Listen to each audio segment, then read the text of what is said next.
Hello team, so going to do a quick video here just explaining some of the really cool features of Magic School AI. So let's have a look here. So we've got Magic School AI, so you just type in magicschool.ai and it will bring you here. You will need to register with it and it will probably collect your information with regards to your email addresses, etc. If your school has a license for Magic School, you are going to be able to get the upgraded version, but there is a free version. This is the free version here that I'm illustrating to you now.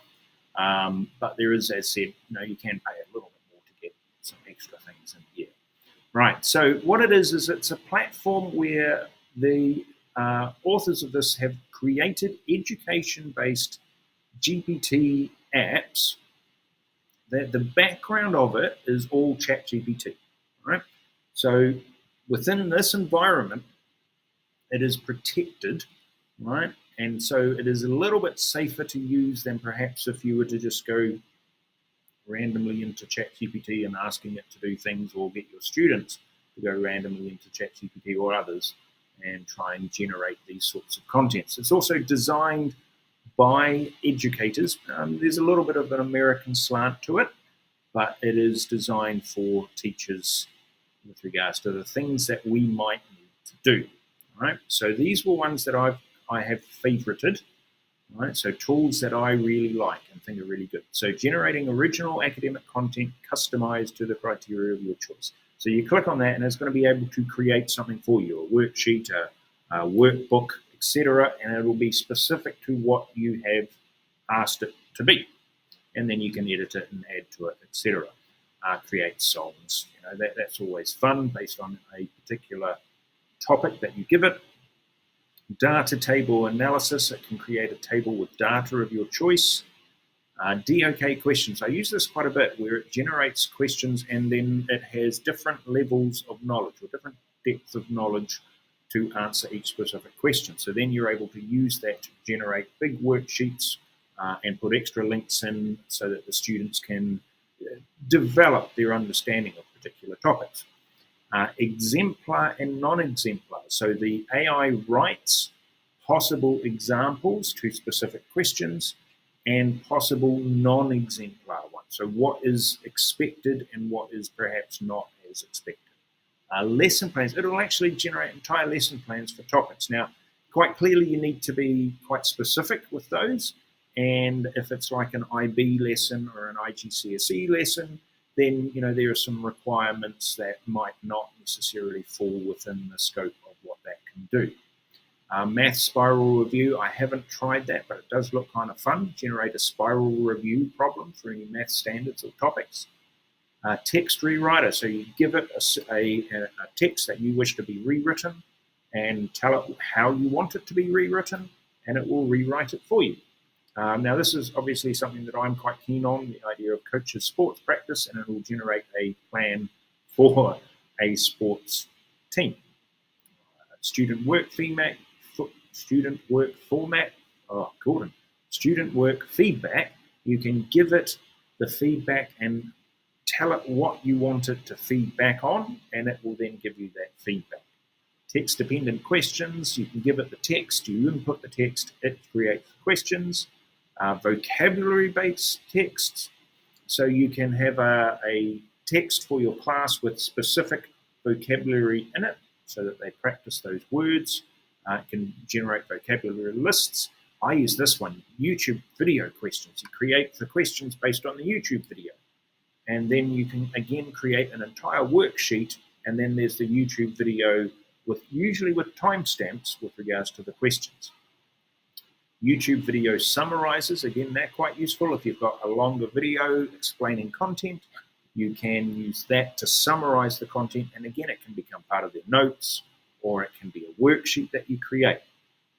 There are a whole bunch of others in here that I haven't used. Thank you notes, worksheet generators, multiple choice. Oh, that looks a good one. Multiple choice assessments. Let's add that one to favorites. And we're going to add that one to favorites.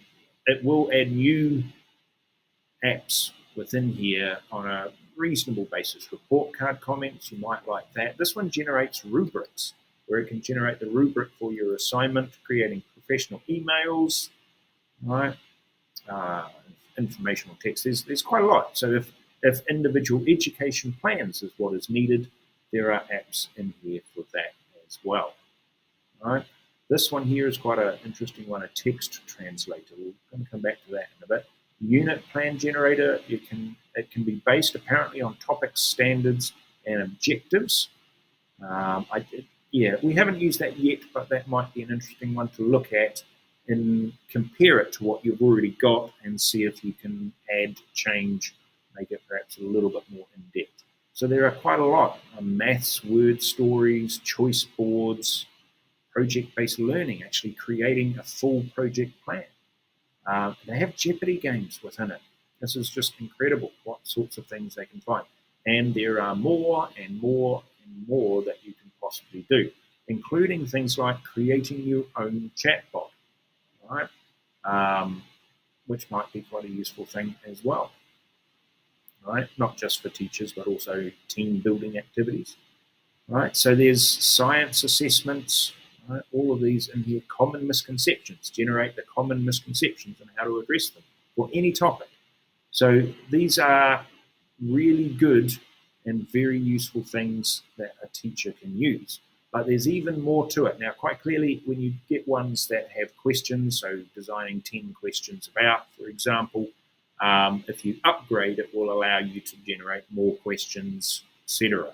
Okay, but this is a really powerful tool. It has its own chatbot. This is, I'm going to say, Raina. And you can talk to Raina about all of these tools, and Raina can give you ideas as to how to use them as well. But one of the cool things that they've also done is they've created this thing called Magic Student. So it's Magic School Student. And if we jump over to Magic Student, what we then have is that they have created an environment where you can create classrooms. And in those classrooms, you can choose to put whichever of these tools you think would be useful for the students. And the classrooms that you can create can be just a generic classroom, like, say, my 12 economics classroom, but it can be something specific. So if they're doing a research project on unemployment in Venezuela, okay, then you can set up a classroom for that specific task and then put, say, a research assistant in there specifically for that. Or it might be that you're wanting to have a translation tool in their classroom so that work that they get, they're able to run through the translator and better understand it if language can be perhaps a bit of an issue. There is ones like language learning tutors. Put that in there, and then they can interact one-on-one with that chatbot, and it will help them to learn languages.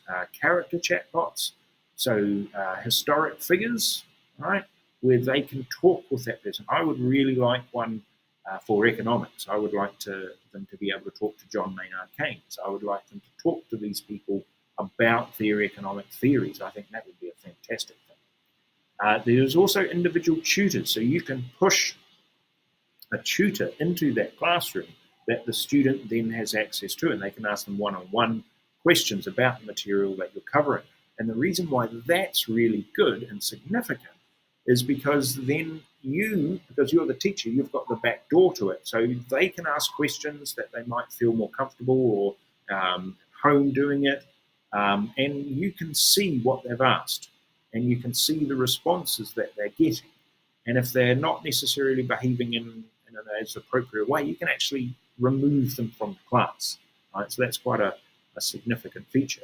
It will also mean that this is a protected environment. So rather than just allow them onto the internet and say, find a chatbot and talk to a chatbot about this, this protects them. The only information this all collects is information about me, because I'm the teacher, so it's going to record my email address, etc., as the person setting up the class. But for the students, they get an individual code, and so they only need to attach themselves to that code. So it's a little bit more safe. And in there, they can just be identified by their name, so they don't necessarily have to expose their email addresses and all of those other sorts of things, personal information, into the internet. There are more things in here. Summarize tools, coding assistance. There are so many debate partners. Wouldn't that be good? Where the AI actually uses logic to debate with you on a topic. So if it's a government policy and you're trying to decide one way or the other with it, then that would be quite a good way to do it in order to build up your debating skills. That would be kind of fun. There's joke creators, some fun. Help them to write emails. We all know that there can be some issues with those. But you can also push study habits, right, to the students. And there was another one somewhere, which I cannot find at the moment, which was again about revision techniques. And that would be kind of a cool one to push as well, so that they can then work through those themselves and figure out how to revise, how to better revise, and how to better revise for them. Right? There is some sort of more American-based things like SAT reading practice ones, real-world connections. That's always a useful thing, so they can then take the information you have given them, plug it into there, and find a real-world connection. So this is an amazing tool that you can give to your students. Yes, there is a paid version. Yes, it will have more things or allow them to do more searching with more things. But as you create the classroom, you, the teacher, as said, have control over it. You can have classrooms, as said, for individual topics or a general classroom where they're able just to pop in and out and ask the chat box questions and those sorts of things. So that's Magic School Student. And I do have, if I go to launch, it might show mine. Let me see. I do have some classes already. Well, I have 2 classes set up within it. I went for the approach of the general classes. So I have an IGCSE Economics Revision Room and an IB Economics Revision Room. And I find that to be useful. I mean, there are projects and the like that would be perhaps useful to create individual rooms for 2, and in the future I will probably look into doing that. You always get these, so this is your classroom here, and you get to launch a new room. That allows you to build it, you call it whatever you wish to call it. You add to the room, so you add into it those apps that we saw, whichever ones you want to put in there, and then you're given a code which you're able then to share perhaps through Google Classroom or email or some other way to get to the student, and that will then enable them to join that particular room and enjoy those activities.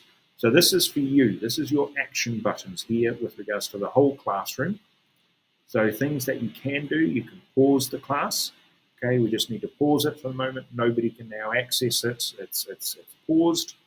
You can't use the things in it. You can lock the classroom so that no new people can join. You can show the join information, who has joined, who hasn't. You can edit the room. You can change what's in it. And you can also, our project's finished, we can delete that particular classroom. If I go into one, I'll go into here. Just I don't want to take too long with this, but I'll just very quickly show you how it looks here from a teacher point of view. So the students are in here. We'll pretend we don't see the names. We can actually individually view what they have done in the room. It'll tell you what their last thing that they did was, right? And then over in here, we can see what they're doing. We can see when they joined. We can pause individual students. We can lock that student. And we can also remove them from the room if we don't think that they are doing the right thing. There's a moderation panel. We can show the tools again. We can add them in. And the other thing that I've done, which you can see here, is I've added myself into the classroom because I wanted to see what it looked like from a student point of view. Right? And then have a bit of a play with it myself as if I was a student. So that's why I did that as a bit of a test. And that's something that you might want to look at as well. You can edit the room, delete the room, all of those things as well. All right, team, we will finish it there. I do want to thank you for listening and coming through all of these. Please, I would really like it if you could like and subscribe. The like enables the algorithms to see me and to see the videos. And it will push them higher up the list. So if you could remember to like and subscribe, and one of my favorite YouTubers always has little puns when they ask people to like and subscribe. So I'm going to say if you like and subscribe, I would find that to be magic. All right, thank you very much, team. Hey, cool, have a fantastic day.